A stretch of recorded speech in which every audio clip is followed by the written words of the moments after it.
ବାଲଛତ୍ର FM college ଝିଅଟି ଯୋଉ ନିରୀହ ଝିଅଟି ଆତ୍ମହତ୍ୟା କଲା। ତାପରେ ଏଇ ଦେଖନ୍ତୁ ଝାରପୋଖରିଆରେ କାଞ୍ଚନମାଲା ସାହୁ ଆଇନତ ଭରସା ରଖି ସେ ପ୍ରଥମ ଆଇଛି ଝାରପୋଖରିଆକୁ ଜଣେଇଲା, ଏସପି କୁ ଜଣେଇଲା, ଏଡିସନାଲ ଏସପି କୁ ଜଣେଇଲା, ସାଇବର କ୍ରାଇମ କୁ ଜଣେଇଲା ଫେକ୍ ଆଇଡି ବିଷୟରେ। ତାପରେ ଡିଆଇଜି କୁ ଜଣେଇଛି, ମହିଳା କମିଶନ ମୁଖ୍ୟମନ୍ତ୍ରୀକୁ ଜନଇଆରେ ଆମର ଜନଶୁଣାଣି ଜଣେଇଛି। କିନ୍ତୁ ବର୍ତ୍ତମାନ ସୁଦ୍ଧା କୌଣସି ପଦକ୍ଷେପ ନେଲା ଭଳିଆ ଲାଗୁନାହିଁ। ନାରୀ କୋଉଠି ସୁରକ୍ଷିତ ରହିବ?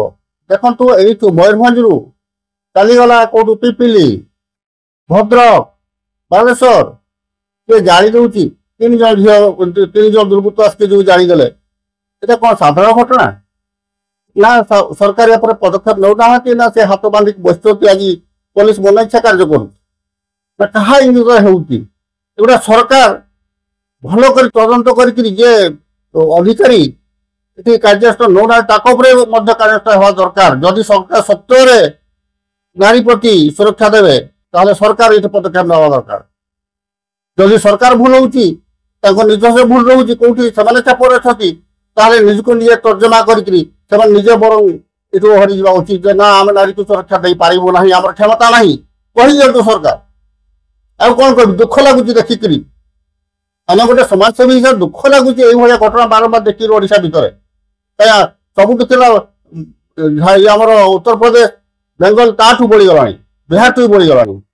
ସରକାର କହିଲେଣି ଯୋଉ ପ୍ଲାଷ୍ଟିକ ବୋତଲରେ ପେଟ୍ରୋଲ ନା ଏଇଟା ହାସ୍ୟାସ୍ପଦ, ଏଇଟା ହାସ୍ୟାସ୍ପଦ। ଆଜି ମୁଁ ଗୋଟେ ପେଟ୍ରୋଲ ମେସିନ ଅଛି, ପାଣି ମତେଇବି, ଜେନେରେଟର ଅଛି, ଜେନେରେଟରଟା ବହିକି ନେଇଯିବି ପେଟ୍ରୋଲ ଟାଙ୍କି ପୁରେଇବା ପାଇଁ?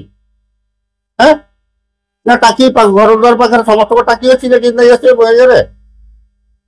ଏଇଟା ହାସ୍ୟାସ୍ପଦ, ଏଗୁଡ଼ା ଠିକ ନୁହେଁ। ଯଦି ଆଇନ ବ୍ୟବସ୍ଥା କଡ଼ା କରାଯିବ, ଯଦି ପୋଲିସ ପ୍ରଶାସନ ସକ୍ରିୟ ରହିବ ତାହେଲେ ଏଇଭଳିଆ ଘଟଣା ପ୍ରାୟ ହେବନି। ପ୍ରକୃତିରେ ଦୋଷୀକୁ ଦଣ୍ଡ ମିଳୁନି, ଯାହାଫଳରେ ଆଇନକୁ ଭୟ ହିଁ ନାହିଁ।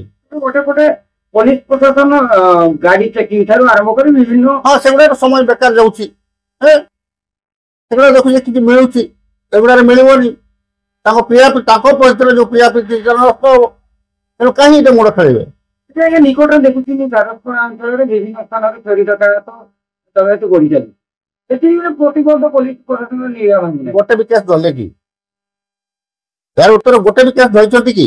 ବନ୍ଧୁକ ଦେଖିକି ବାରବାର ବନ୍ଧୁକ ଧରେଇକି ଲୋକ ପାବ୍ଲିକ ଦେଲେ, କିନ୍ତୁ ପୋଲିସ ଧରି ପାରୁନି। ପ୍ରତ୍ୟେକ ଶନିବାର ପ୍ରାୟ ଗୋଟେ ଡକାୟତି ହଉ, ତାଠୁ ଗାଡି ଚଳେଇ ଗୋଟେ ଗାଡି ଚଳେଇ ନେଇଗଲେ, ସେଇ ପାବ୍ଲିକ ଧରିକି ଦେଲେ।